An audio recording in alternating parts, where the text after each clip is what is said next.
The gymnasium of Cedar Falls High School had been transformed with burgundy and gold streamers, but Margaret Coleman could still smell the faint scent of teenage sweat and floor wax beneath the decorative attempts. She smoothed her navy dress and adjusted the engagement ring that felt heavier tonight than it had in months. 10 years since graduation, and here she was, back in the place where everything had started and ended. Maggie Coleman, as I live and breathe. She turned to find Janet Morrison, now Janet Hendricks according to her name tag, approaching with arms wide. The reunion committee had done their best, but nothing could disguise the familiar faces that had simply grown older, softer around the edges. Marked by mortgages and children and the quiet compromises of adult life. "Janet, you look wonderful," Maggie said, accepting the hug while her eyes continued to scan the crowd. She wasn't sure what she was looking for, or maybe she was afraid she knew exactly what she was looking for. "And you're getting married tomorrow." "How exciting." Janet's voice carried across the room, drawing attention from nearby classmates. "Richard Sterling, right? The insurance fellow from Des Moines. My cousin works at the bank and says he's quite successful." Maggie nodded, her practiced smile firmly in place. "Yes, tomorrow at 3 at St. Mary's. How romantic, a fall wedding. And speaking of romance..." Janet leaned closer conspiratorially. "Danny Brooks is here tonight. Can you believe it? I didn't think he'd show up to anything like this." The words hit Maggie like a physical blow, though she managed to keep her expression neutral. "Danny's here? Over by the punch bowl talking to Mike Patterson. He cleans up nice, I'll give him that. Still working at that garage, though. Some things never change, I suppose." Everything changed, Maggie thought, but she simply nodded and excused herself, moving toward the refreshment table with careful steps. Her heart hammered against her ribs as she navigated through clusters of former classmates, their voices a distant hum as she approached the punch bowl. And there he was. Daniel Brooks stood with his back to her, his dark hair still thick but shorter now, more professional. He wore a navy suit that looked uncomfortable on his broad frame, and she could see his work-roughened hands wrapped around a plastic cup. Even after 10 years, she would know those hands anywhere. As if sensing her approach, he turned, and their eyes met across the small space that suddenly felt like an ocean. Time collapsed. She was 18 again, standing in this very gymnasium after prom, when everything had been possible and the future had stretched before them like an open road. "Maggie." His voice was deeper now, weathered by years of silence between them. "Hello, Danny." They stood there for a moment, taking inventory of the changes a decade had wrought. The boy she'd loved had become a man, broader shoulders, lines around his eyes that spoke of long hours under car hoods and prairie sun, a carefulness in his posture that hadn't been there before. "You look beautiful," he said finally, and the simple honesty in his voice made her chest tighten. "Thank you. You look well too." Mike Patterson, sensing the undercurrent, mumbled an excuse about finding his wife and melted away, leaving them alone in a crowd of 200 people. Janet mentioned... Danny cleared his throat, started again. "She said you're getting married tomorrow." The words hung between them like a physical barrier. Maggie nodded, her left hand unconsciously moving to twist the engagement ring. "Yes, tomorrow afternoon." Something flickered across Danny's face. Pain, regret, she couldn't be sure. "That's wonderful. I'm happy for you," but his hands shook slightly as he set down his punch cup, and Maggie noticed the way his jaw tightened, the same way it had when his father used to raise his voice all those years ago. "Richard's a good man," she found herself saying, though she wasn't sure why she felt the need to defend her choice to someone who had made his own choice so long ago. "I'm sure he is." Danny's gaze moved to her ring, then back to her face. "You deserve someone good, Maggie. You always did." The conversation felt scripted, polite, nothing like the easy intimacy they'd once shared. They talked briefly about safe topics, her teaching job at Cedar Falls Elementary, his work at Peterson's garage, the changes in their small town. But beneath the surface pleasantries, currents of history and heartbreak swirled. As the evening wore on, Maggie found herself watching Danny from across the room. He seemed more comfortable now, laughing with old teammates, his suit jacket abandoned and sleeves rolled up to reveal the forearms she remembered so well. Several times she caught him looking back at her, and each time her pulse quickened. The reunion was winding down when she finally made her way toward the exit. Danny intercepted her in the parking lot, his footsteps crunching on the gravel behind her. "Maggie, wait!" She turned, keys in hand, her small purse clutched against her ribs like armor. "I just wanted to say—" He ran a hand through his hair, a gesture so familiar it made her ache. "I hope you'll be happy." "I hope he makes you happy." "He does?" she said, but the words felt hollow in the crisp October air. Danny nodded, hands shoved deep in his pockets. "Good, that's good." She wanted to ask him about the letters. The dozens of letters she'd sent over the years to his apartment above Peterson's hardware store. Letters she'd never received replies to, but never got back marked undeliverable either. She wanted to ask if he'd read them, if he'd felt anything at all, if he ever wondered what might have been. Instead, she said, "It was good to see you, Danny." "Yeah, you too." She was halfway to her car when she heard him call out, "Maggie, wait!" But by the time she looked back, her car was already turning onto Main Street, and Danny Brooks was just a figure growing smaller in her rearview mirror. The drive to her childhood home took only 5 minutes in Cedar Falls, but Maggie took the long way, circling past the park where they used to meet, past the diner where they'd shared countless milkshakes, past Peterson's hardware store, where a single light burned in the upstairs window. Danny climbed the narrow stairs to his apartment above Peterson's hardware store, his legs heavy with more than just the late hour. The reunion had been a mistake. Seeing Maggie again, seeing the woman she'd become, had torn open wounds he'd thought had finally scarred over. His apartment was sparse, a efficiency space with a kitchenette, a worn sofa and a bed tucked into the corner. It was temporary housing that had somehow become permanent. The way so many things in his life had settled into patterns he'd never quite chosen. He loosened his tie and sat heavily on the edge of his bed, staring at the closet door. Behind his work boots and winter coats, hidden in a place he hadn't disturbed in months, sat a shoebox that contained 10 years of cowardice. With hands that trembled slightly, he pulled the box from its hiding place and set it on his small kitchen table. The shoebox was worn at the corners, and his name was written in Maggie's careful script across the top. "For Danny, when you're ready." She'd given him the box the day after graduation, filled with notes they'd passed in high school, movie ticket stubs, pressed flowers from their walks along the creek. At the time, he'd thought it was just nostalgia. He hadn't understood it was a promise, a lifeline she was throwing him for the future. The letters had started arriving 3 months after he'd left for Des Moines, supposedly to find work, but really to run away from everything that reminded him of what he'd lost, what he'd thrown away. The first letter had been forwarded from his mother's house. After that, somehow Maggie had found his address above the garage. For 10 years, her letters had arrived like clockwork, sometimes monthly, sometimes with longer gaps, but they always came. And for 10 years, he'd dropped them into the shoebox unopened, telling himself he was protecting them both from false hope, from the pain of impossible dreams. Now, with the lamp casting a golden circle on the table and the night stretching toward dawn, Danny Brooks finally opened the first letter. The envelope was yellowed with age, postmarked from her college in Iowa City. Inside, her handwriting was younger, more effusive.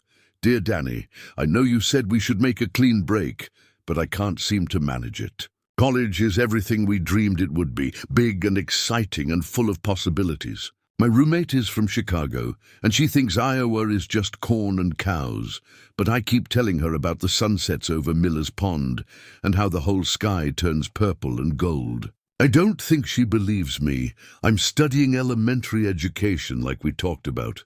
Remember how you always said I'd be good with kids because I was patient enough to teach you algebra? Well, you were right about the patience part. I'm tutoring a boy who reminds me of you. Same stubborn streak, same way of pretending not to care when he really cares too much. I hope you're doing well in Des Moines. I drive by your mother's house sometimes, and she always waves. I think she wonders why I don't stop, but how do I explain that seeing her would make missing you even worse? Write me back, Danny, even just a postcard. I need to know you're okay. Love always, Maggie P.S. I'm enclosing a pressed 4-leaf clover from our spot by the creek. I found it the day after graduation and thought you should have it. Danny held the small, brittle clover up to the light. Even after all these years, it retained traces of its original green. He could picture Maggie at 18, carefully placing it between the pages of a book, believing in luck and love and second chances. The second letter was dated 6 months later. Danny, I keep waiting for you to write back, but maybe silence is your answer. I understand if you need space, if you need to forget about us for a while. I just hope someday you'll remember that what we had was real, even if it wasn't forever. I made the dean's list this semester. You'd be proud, or maybe you'd tease me about being a show-off. I miss your terrible jokes almost as much as I miss everything else. I'm dating someone. His name is Kevin, and he's pre-med and very serious about everything. He doesn't make me laugh the way you did, but maybe that's not what I need right now. Maybe I need someone who won't break my heart. But Danny, I dream about you every night and I wake up disappointed that it's not real. How long does it take for that to stop? Still yours, Maggie. Danny's chest tightened. He remembered that time. He'd been working double shifts at a factory in Des Moines, sleeping on his cousin's couch, drinking too much and pretending he didn't care about anything or anyone back in Cedar Falls. If he'd known she was dating someone, would it have changed anything? Or would he have convinced himself she was better off without him, the way he'd convinced himself of everything else? The letters chronicled her college years, her first teaching job, the death of her father. Through them, Danny watched Maggie grow into the woman he'd seen tonight, confident, accomplished, but with an underlying sadness that her professional success couldn't quite mask. Danny, Dad died yesterday. Heart attack while he was checking on the cattle. The doctor said it was quick, that he didn't suffer. But I keep thinking about all the conversations we never finished. All the things I never told him.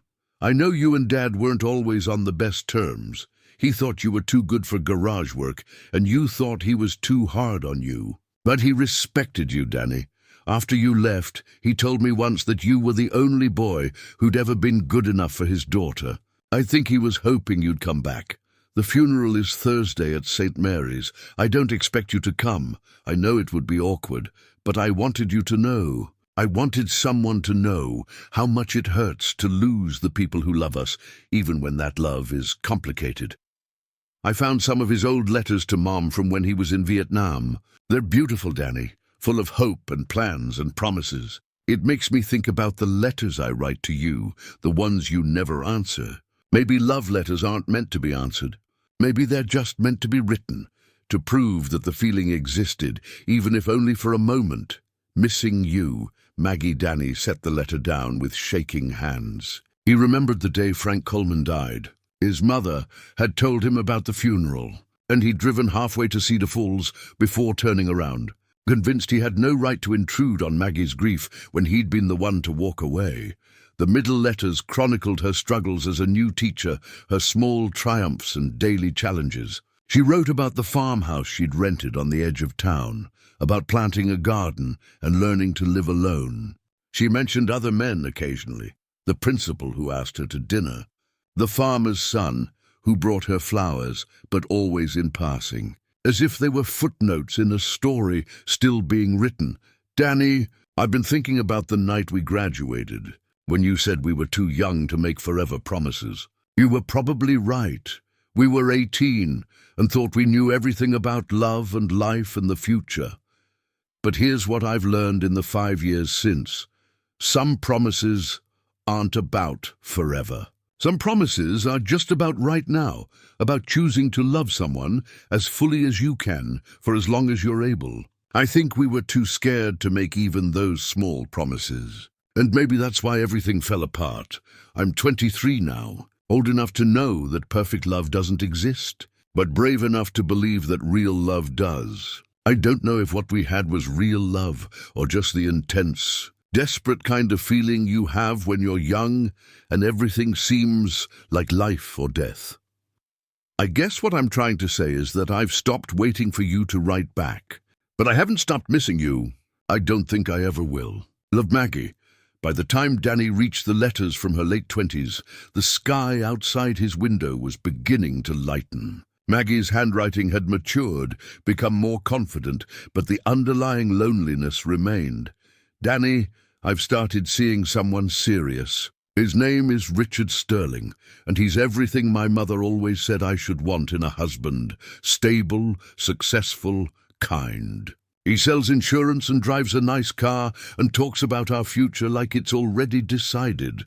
The strange thing is, I should be happy. Richard treats me well, takes me to nice restaurants in Des Moines, talks about buying a house and having children. All the things I thought I wanted, but Danny, I dream about you every night. I dream we're 18 again, sitting by Miller's Pond, and you're telling me about the garage you want to own someday, and I'm telling you about the classroom I want to teach in. In my dreams, we're still possible. I know it's not fair to Richard, and it's not fair to you, and it's certainly not fair to me. But I can't seem to stop hoping that someday you'll read these letters and remember that once upon a time we made each other happy. Richard is going to propose soon. I can feel it coming. He's been nervous, secretive, asking careful questions about my preferences in restaurants and flowers. I should be excited, but instead I feel like I'm standing at the edge of a cliff, about to jump into a life that doesn't quite fit. I love you. Danny, I've loved you for 10 years, even when I was trying not to, even when it seemed stupid and pointless and painful. I thought you should know that before I say yes to someone else. Always yours. Maggie. Danny's hands trembled as he reached for the final letter, postmarked just 3 months ago. This one was shorter, the handwriting more hurried. Danny, I'm getting married in October. The invitations went out yesterday and I realized I couldn't send you one. What would I even say? Come watch me marry someone else because you never fought for us. That's not fair. I know you never asked me to wait, never promised me anything beyond high school. I made the choice to keep loving you, to keep writing these letters to someone who may not even read them, but I needed you to know you were my first choice. You'll always be my first choice, even when I'm standing at the altar in my white dress, promising forever to a good man who deserves better than half my heart. Some part of me will still be 18 years old, sitting in your truck, believing in us. I won't write any more after this. It's not fair to Richard, and it's not fair to the woman I'm trying to become. But thank you, Danny, for being the love that taught me what love could be, even if we never figured out how to make it work. Goodbye. Maggie. Danny noticed something he'd missed in his emotional haze. Fresh tear stains on the paper, as if Maggie had cried while writing it. But the letter was 3 months old. Had she been crying about the past, or about the future she was choosing? He sat back in his chair as the sun rose over Cedar Falls, surrounded by 10 years of unopened love letters, and for the first time since graduation, Danny Brooks allowed himself to truly feel the magnitude of what he'd lost. Across town, Maggie Coleman stood in her childhood bedroom, surrounded by wedding preparations and the carefully orchestrated chaos of her wedding morning. Her mother bustled around, adjusting flowers and fussing with last-minute details, while her bridesmaids, 2 college friends and her cousin Sarah, chattered nervously about hair and makeup and whether the weather would hold. Through her bedroom window, Maggie could see St. Mary's Church, its tall spire reaching into the grey October sky. In 3 hours she would walk down that aisle in the dress that hung on her closet door like a white ghost, and promise the rest of her life to Richard Sterling. Richard was a good man. She reminded herself of this daily, the way other people reminded themselves to take vitamins or lock their doors. He was steady, successful, patient with her moods and understanding about her dedication to her students. He wanted the same things she wanted: a family, a stable home, a quiet life in a small town. On paper, they were perfect together, so why did she feel like she was drowning? Maggie, honey, you need to eat something, her mother said, appearing at her elbow with a plate of toast. You can't get married on an empty stomach. I'm not hungry, Mom. Helen Coleman studied her daughter with the sharp eyes of a woman who'd raised 3 children and buried 1 husband. Pre-wedding nerves are normal, sweetheart. I threw up twice before I married your father. Did you ever think about running away?" The question hung in the air between them. Ellen set down the plate and sat on the edge of the bed, her hands smoothing her navy mother-of-the-bride dress. "Every bride thinks about running away, honey. It's natural to be scared when you're making such a big decision. That's not what I asked." Helen was quiet for a long moment, watching her daughter's reflection in the vanity mirror. "No," she said finally. "I never thought about running away from your father. But that doesn't mean my situation was the same as yours." Before Maggie could ask what she meant, her cousin Sarah burst through the door with her arms full of flowers. "The bouquets are here, and they're gorgeous. Mrs. Patterson from the florist shop says to tell you congratulations, and that she hopes you'll be as happy as she and Harold have been for 43 years. The morning passed in a blur of final preparations. Maggie's hair was swept into an elegant updo, her makeup applied with careful precision. Her college friends shared memories of her dating disasters and insisted this was fate finally working in her favor. Everyone was so determined to be happy for her that she began to feel like a fraud. At noon, her mother appeared in the doorway holding a small wrapped box. "Something old," Helen said. Handing it to her daughter, Maggie unwrapped it carefully, expecting her grandmother's jewelry or perhaps the pearls she'd worn at her own wedding. Instead, she found a photograph. Herself and Danny at senior prom, his arms around her waist, both of them laughing at something just outside the frame. "Mom, why would you—" "Because," Helen said gently, "I thought you might want to remember when you were happy, really truly happy, before you decide whether that happiness is worth fighting for." Maggie stared at the photograph, her throat tight. In it she looked radiant, alive in a way she hadn't felt in years. And Danny looked at her like she was the answer to every question he'd ever asked. "It's too late," she whispered. "Is it?" "The ceremony doesn't start for 3 hours." Before Maggie could respond, they heard car doors slamming in the driveway, the bridesmaids arriving to escort her to the church for final photographs. Helen squeezed her daughter's hand and left her alone with the photograph and the weight of everything she'd tried so hard to forget. At St. Mary's Church, the preparations were in full swing. Richard's groomsmen were adjusting boutonnieres and making last-minute jokes to ease their friends' obvious nerves. The flowers were arranged, the candles lit, the photographer capturing every detail of what was supposed to be the happiest day of Maggie's life.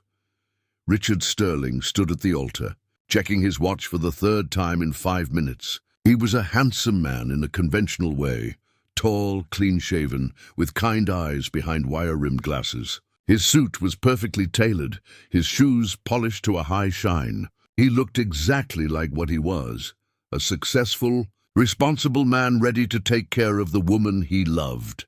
If anyone had asked him a year ago whether he was truly happy, Richard would have said yes without hesitation. He had everything he'd worked for. A thriving business, a beautiful fiancée, the respect of his community. But lately, something had felt off balance, like a song played in the wrong key. He'd found the letter 3 months ago. It had fallen out of Maggie's purse when she was looking for her car keys, and instinct had made him reach for it before she could snatch it back. The return address had been unfamiliar, but the careful handwriting on the envelope had made his stomach clench with inexplicable dread. He hadn't meant to read it, hadn't meant to violate her privacy, but the letter had been unsealed, and the first line had stopped him cold. "I know you probably won't read this, but I had to try one more time." It wasn't a love letter exactly, more like a goodbye from someone who had clearly been much more than a friend. The tone was intimate, familiar, full of shared memories and inside references that made Richard feel like an intruder in his own relationship. The writer, someone named Danny, had apologized for the pain he'd caused, explained that he was finally ready to fight for them, and begged Maggie to reconsider her engagement. The letter was dated 2 weeks before Richard had proposed. He'd confronted Maggie about it that night, trying to keep his voice level, trying not to sound like the jealous fiancé he was rapidly becoming. Maggie had gone pale when she saw the letter in his hands. "Richard, I can explain. Who is he?" "Someone from high school." "It's nothing, just—" "Someone from high school doesn't write letters like this about nothing, Maggie." She'd told him the truth then, or at least part of it. About Danny Brooks, about their relationship that had ended when they graduated, about his sudden departure and decade of silence. She'd insisted it was ancient history, that she'd chosen Richard and wanted to build a life with him, but she'd never denied that she'd loved Danny first. Richard had accepted her explanation because he loved her, because he believed that sometimes the past had to be buried for the future to have a chance. But he'd also started noticing things. The way Maggie's eyes sometimes seemed focused on something he couldn't see. The way she flinched when certain songs came on the radio. The way she drove the long way to avoid Peterson's hardware store, now standing at the altar with 200 wedding guests filing in behind him. Richard Sterling wondered if love was enough when you knew you weren't someone's first choice. The church was filling up nicely. Maggie's students had made decorations, paper flowers and hand-drawn hearts that added a sweet, childish touch to the elegant floral arrangements. Richard's business associates mingled with Cedar Falls farmers and shopkeepers, creating the kind of community gathering that small-town weddings were known for. That's when he saw him.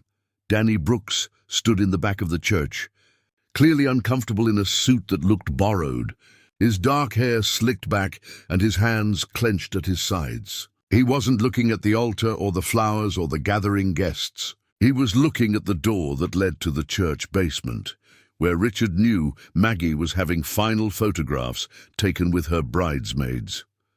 For a moment, their eyes met across the crowded church. Richard saw recognition there and something else, determination maybe, or desperation. Danny gave a slight nod, as if acknowledging not just Richard's presence, but his right to be there, then started walking toward the basement stairs. Richard's best man, his college roommate Tom, appeared at his elbow. "Everything okay? You look like you've seen a ghost." "Maybe I have," Richard murmured, then made a decision that surprised him with its clarity. "Tom, I need you to handle things here for a few minutes. Tell everyone I'll be right back. But Rich, the ceremony starts in 20 minutes. "I know. I'll be right back." Richard followed Danny Brooks down the stairs to the church basement, his heart hammering against his ribs. Whatever was about to happen, he knew it would change everything. In the basement of St. Mary's Church, Maggie posed for photographs with her bridesmaids, her smile feeling more painted on with each click of the camera. The basement had been converted into a makeshift bridal suite, with mirrors and chairs set up for last-minute touch-ups and a small area where she could have a few minutes of privacy before the ceremony. "Just a few more, ladies," the photographer chirped. "These are going to be beautiful." Maggie nodded and adjusted her bouquet, white roses and baby's breath chosen by her mother for their traditional elegance. She'd wanted wildflowers, something less formal, but had deferred to Helen's judgment on most wedding details. It seemed easier than fighting about every small decision when the biggest decision of all felt so overwhelming. "Mrs. Coleman to be, you have a visitor," Sarah announced from the bottom of the stairs. "Danny Brooks is asking to speak with you." The bouquet slipped from Maggie's nerveless fingers, white roses scattering across the grey carpet. Her bridesmaids exchanged glances. They knew the name, knew the story, knew that some chapters of the past weren't as closed as their friend pretended. "Tell him—" Maggie's voice cracked. She cleared her throat and tried again. "Tell him this isn't a good time. Actually," Danny's voice came from the stairs, "I think this is exactly the right time." He appeared in the doorway like something out of a dream, or a nightmare, depending on your perspective. His suit was charcoal grey and fit him better than Maggie would have expected, though she could see he was uncomfortable in formal clothes. His hair was shorter than it had been in high school, but still thick and dark. And his hands, those hands she'd dreamed about for 10 years, carried a worn shoebox that made her stomach drop to her toes. "Danny, you can't be here. My wedding starts in 15 minutes. "I know." He stepped into the room, and Maggie's bridesmaids suddenly found urgent reasons to be elsewhere. gathering their purses and murmuring about checking on the flowers upstairs. "I'll give you two some privacy," Sarah said, squeezing Maggie's shoulder. "But honey, whatever you're going to do it fast." Then they were alone in the church basement, 10 years of silence stretching between them like a chasm. Maggie in her white wedding dress, Danny in his borrowed suit, and the shoebox that contained everything they'd been too afraid to say. "You can't be here," she repeated. But her voice was weaker now, less certain. "I read them," Danny said simply, setting the box on a nearby chair. "I read every single letter, Maggie. All night long. 10 years' worth of letters I should have opened the day they arrived." Maggie felt the blood drain from her face. She'd known he was getting them. They'd never been returned, but she'd assumed he was throwing them away, that they were just another burden he didn't want to carry. "Danny, why didn't you stop? Why didn't you give up on me when I gave up on us?" The question hung in the air between them. Maggie sank into a folding chair, her dress pooling around her like spilled milk, and for the first time in months, she allowed herself to tell the truth, because I couldn't, because every important thing that's ever happened to me, I wanted to tell you first. Because for 10 years, I've been living half a life, pretending that what we had wasn't the most real thing I've ever felt. Danny moved closer, his eyes never leaving her face. "Then why are you marrying him?" "Because you left." The words came out harder than she'd intended, edged with a decade of hurt. "Because you decided we weren't worth fighting for, and I got tired of fighting alone. I was scared." "Of what?" "Of not being good enough for you. Of holding you back from everything you deserved." Danny ran a hand through his hair, the careful styling coming undone. "My old man was a drunk who died owing money to half the county. I was 18 years old with no money, no prospects, nothing to offer someone like you. I never asked you to offer me anything except yourself. I know that now. I've known it for years, but I was too much of a coward to do anything about it." Before Maggie could respond, footsteps on the stairs announced another arrival. Richard Sterling appeared in the doorway, his face carefully composed, but his eyes holding a sadness that made Maggie's chest tighten with guilt. "I'm sorry to interrupt," Richard said quietly, "but I think this conversation affects me too." The three of them stood in an awkward triangle: bride, groom, and the man who'd held her heart for a decade. The silence stretched until Richard cleared his throat. "I found one of your letters," he said to Danny, then looked at Maggie. 3 months ago. "It fell out of your purse, and I read it before I could stop myself." Maggie went completely still. "Richard, I can explain." "You don't need to explain. I've known for months that you're in love with someone else." His voice was calm, matter-of-fact, but Maggie could see the pain he was trying so hard to contain. "I kept hoping that if we went through with the wedding, if we built a life together, maybe eventually I'd be enough." "You are enough," Maggie said desperately. "You're a good man, Richard. I deserve someone who chooses me first," he said gently. "Not someone who settles for me because her first choice was too scared to fight for her." Danny stepped forward, his hands clenched at his sides. "She didn't settle. You're right. She deserves better than both of us. But I love her, and I should have said that 10 years ago." Richard studied the other man for a long moment, taking in the desperate sincerity in his eyes, the way he held himself, like he was prepared for a fight. Then he did something that surprised them both. He smiled. "You know what the crazy thing is? I actually like her choice in men. You're not what I expected." "What did you expect?" "Someone who didn't love her as much as I do." The simple honesty in Richard's voice broke something loose in Maggie's chest. She looked at this man who'd been prepared to marry her knowing she loved someone else, and felt a rush of gratitude mixed with devastating guilt. "I'm sorry," she whispered. "Richard, I'm so sorry. I thought I could make it work. I thought I could choose the right thing instead of the thing I wanted." "Sometimes they're not the same thing," he said. Then with careful fingers, he removed the boutonniere from his lapel and set it on the chair beside Danny's shoebox. "I won't marry someone who belongs to someone else." "What are we going to tell everyone upstairs?" Maggie asked, gesturing helplessly at her wedding dress, at the life she was about to abandon. We tell them the truth, Richard said. That sometimes the bravest thing you can do is admit you've made a mistake before it's too late to fix it. He moved toward the stairs, then paused.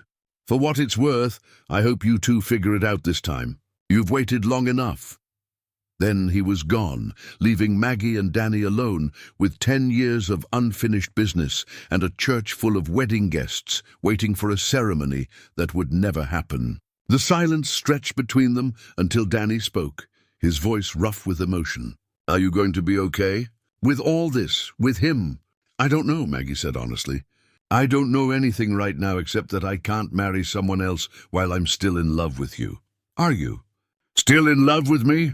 She looked at him, really looked at him for the first time since he'd appeared in her life again. The boy she'd loved had become a man, marked by years of work and worry and solitude. But his eyes were the same, dark and serious and full of the intensity that had first captured her heart in algebra class when she was 16. Yes, she said simply. I never stopped. Danny closed the distance between them in 2 steps, his hands reaching for her face with the same reverence she remembered from their first kiss. Then marry me instead. Danny, I know it's crazy. I know I have terrible timing and no right to ask. But I've been carrying this around for 10 years. He pulled a small velvet box from his jacket pocket, worn soft at the edges from a decade of hoping. I bought it the day after graduation, when I thought I was brave enough to build a life with you. I've been too much of a coward to give it to you, but I'm not brave enough to throw it away either. Maggie stared at the box, her heart hammering so hard she was sure he could hear it. You've had that for 10 years. 10 years, 2 months, and 16 days. I know because I've thought about giving it to you, every single one of them. Upstairs, they could hear voices, confused murmuring as Richard presumably explained to the congregation that there would be no wedding today. Maggie thought about the cake in the fellowship hall, the flowers that would wilt, the gifts that would need to be returned. She thought about the gossip that would follow her for years, the whispers about the teacher who left a good man at the altar for the mechanic who'd broken her heart in high school. Then she looked at Danny's face, at the hope and terror and love written there, and realized that none of it mattered. Ask me, she said.